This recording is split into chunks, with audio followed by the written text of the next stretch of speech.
Hello दोस्तों, welcome back my channel. Guys आ चुके हैं और एक नॉलेजेबल वीडियो का रिएक्शन लेकर। आज का वीडियो दोस्तों डीआरडीओ से रिलेटेड होने वाला है। उन्होंने कुछ मिसाइल बनाकर रेडी किया, उसी के ऊपर आज हम रिएक्शन देने वाले। इंडियलिंक्स न्यूज़ का वीडियो है।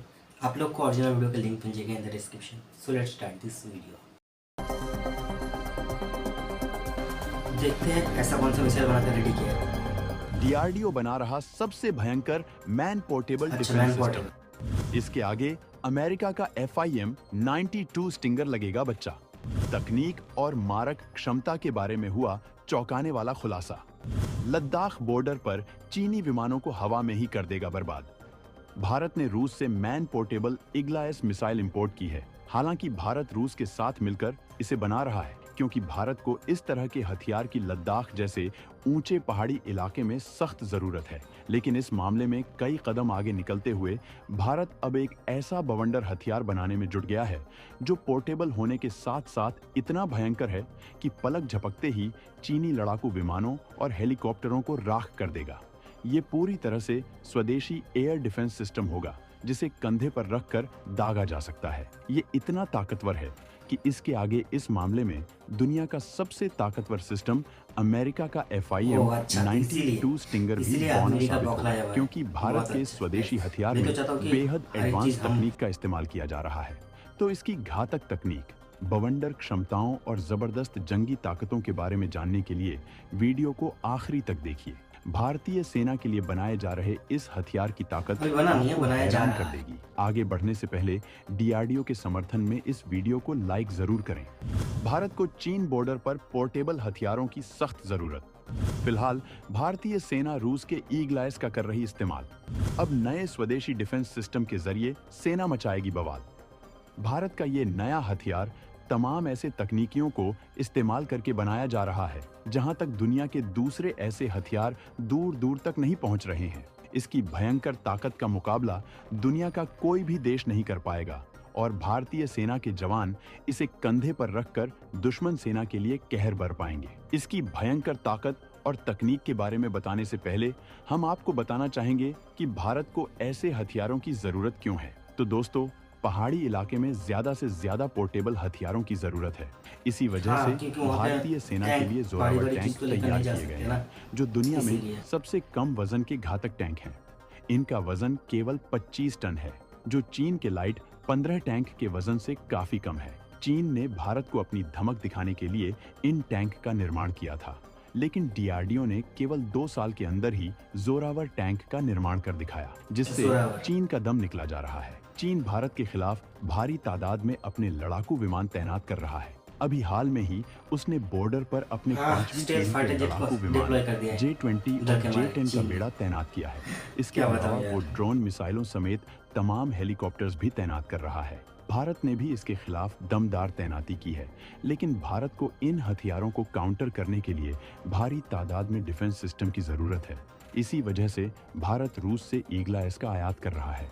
इसके अलावा वो स्वदेशी VS-SHORAD मिसाइल भी इस्तेमाल कर रहा है। इग्लायस मिसाइलें भारत ने रूस से आयात की है। करार के तहत भारत ने 120 लॉन्चर और 400 मिसाइलों को खरीदने की डील की थी, जिसमें से रूस ने भारत को 100 इग्लायस मिसाइलें और 25 मैन पोर्टेबल लॉन्चर यूक्रेन जंग के बीच ही भेज दिए थे, जबकि बाकी के लॉन्चर्स और मिसाइलें भारत में ही तैयार की जा रही हैं। रूस ने भारत को इसके लिए तकनीक ट्रांसफर की है, जबकि VS-SHORAD मिसाइल पूरी तरह से स्वदेशी सिस्टम है, लेकिन इसका वजन ज्यादा है। इस वजह से इसे ट्राइपोड की जरूरत होती है। वहीं ईगला मिसाइलों के लिए भारत को रूस की कीमत चुकानी होती है। भारत किसी भी तरह के हथियारों पर आत्मनिर्भर होना चाहता है। इसके अलावा भारत को ऐसे हथियारों की जरूरत थी जो वजन में ईगला से भी कम हो और जिनकी क्षमता इससे काफी ज्यादा हो, जिससे भारत हथियारों के बाजार में इनका निर्यात भी कर सके। इसी वजह से भारत ने स्वदेशी हथियार बनाना शुरू किया है, जो कि इस मामले में दुनिया का सबसे घातक हथियार साबित होने वाला है और तकनीक और क्षमताओं के मामलों में अमेरिका के FIM 92 स्टिंगर को काफी पीछे छोड़ देगा। स्पीड हो या डायमेंशन, भारत की एडी मिसाइल होगी बवाल। चौथी पीढ़ी का ये हथियार दुश्मनों के ढूंढ कर बनाएगा निशाना। दोस्तों, इस हथियार की स्पीड भी बेहद घातक होगी और इसका डायमेंशन इतना कंफर्टेबल होगा कि इससे सैनिकों को कोई दिक्कत नहीं आएगी। ये मिसाइल वीएस शोरैड्स की कई तकनीकियों का इस्तेमाल करेगी जो अमेरिकी स्टिंगर मिसाइल से काफी घातक साबित होगी। अगर हम अमेरिका की स्टिंगर मिसाइल की बात करें तो ये एक ऐसी मिसाइल है जिसे दुनिया में सबसे घातक मैनपैड मिसाइल माना जाता है, जिससे बच पाना मुश्किल है। ये ऐसी पैंतरेबाजी करने में सक्षम है जिससे लक्ष्य का बच पाना बेहद मुश्किल हो जाता है। लेकिन भारतीय वीएस शोरैड्स स्टिंगर की तुलना में कहीं ज्यादा खतरनाक है। अपने दोहरे pulse solid propellant rocket motor के साथ वीएस शोरैड्स अमेरिकी स्टिंगर मिसाइल से काफी बेहतर प्रदर्शन करने की क्षमता रखता है। पैंतरेबाजी के मामले में भी ये स्टिंगर को बहुत पीछे छोड़ देती है। ये अपनी क्षमता को लगातार बदलता रहता है और जरूरत के हिसाब से ये थ्रस्ट को बढ़ाता है। लॉन्च के बाद प्रोपेलेंट मतलब ईंधन को ज्यादा स्पीड से बाहर निकालने की क्षमता देकर एक उच्च ऊर्जा को हासिल किया जा सकता है, जिससे मिसाइल की स्पीड बढ़ जाती है और ये खासियत भारतीय वीएस शोरैड्स मिसाइल में है। लेकिन अमेरिकी स्टिंगर मिसाइल में डबल पल्स रॉकेट मोटर की सुविधा नहीं है। यह single stage solid rocket motor का इस्तेमाल करता है जो उड़ान के दौरान मिसाइल को उसकी मैक्सिमम स्पीड तक बढ़ाता है। इसी वजह से ये वीएस शोरैड्स मिसाइल की बराबरी नहीं कर पाता है। अब भारत की नई मिसाइल में भी वीएस शोरैड्स मिसाइल की तकनीक का इस्तेमाल किया जा रहा है। इसी वजह से ये भी भयंकर साबित होने वाली है। लेकिन इसकी खास बात ये होगी कि क्षमता में कई मामलों में वीएस शोरैड्स मिसाइल से ज्यादा होने के बाद भी इसका वजन बहुत कम होने वाला है और इसे कंधे पर रखकर दागा जा सकेगा। वीएस शोरैड्स मिसाइल 2 मीटर लंबी, 0.09 मीटर व्यास वाली और 21 किलोग्राम वजन की है, जबकि अमेरिकी स्टिंगर 1.52 मीटर लंबी, 0.07 मीटर व्यास और 10.1 किलोग्राम वजन की है। यानी भारतीय वीएस शोरैड्स मिसाइल स्टिंगर की तुलना में काफी बड़ी और काफी ज्यादा भारी है। यही वजह है कि इसे लॉन्च करने के लिए ट्राइपॉड की जरूरत होती है। मिसाइल के आकार और वजन को कम करने के लिए इसमें छोटे रॉकेट मोटर्स का इस्तेमाल किया जा सकता है, लेकिन ऐसा करने से इसकी रेंज कम हो जाएगी। फिलहाल इसकी रेंज 6 किलोमीटर है, जो खास तौर पर पहाड़ी क्षेत्र में युद्ध के लिए डिजाइन किया गया है।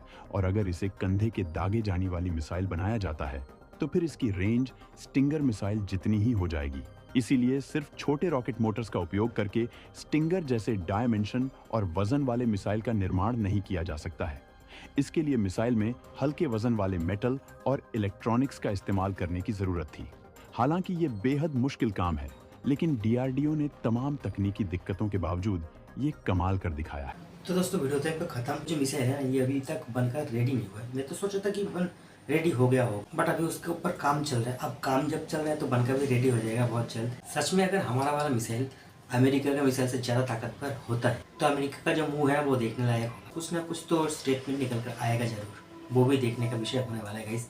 अब देखते हैं ये जो मिसाइल है ये कब तक बनकर रेडी होता है। फिलहाल तो अभी हम रशिया से खरीदा हुआ जो मिसाइल है उसको यूज़ कर रहे हैं। हमारा बहुत जल्द तैयार हो जाएगा। रशिया ने हमें जो टेक्नोलॉजी शेयर किया है उसके लिए तो दिल से रशिया पे एक सैल्यूट बनता है दोस्तों। इसको कहते हैं रियल फ्रेंडशिप, समझे। ओवरऑल दोस्तों वीडियो तो मुझे बहुत ही अच्छा लगा। आप लोग को कैसा लगा वो आप लोग कमेंट करके बता सकते हो। अगर अच्छा लगे तो वीडियो को लाइक और शेयर कर देना। और भी नॉलेजेबल वीडियो को लेकर मिलते हैं नेक्स्ट वीडियो में। तब तक के लिए जय हिंद, जय भारत।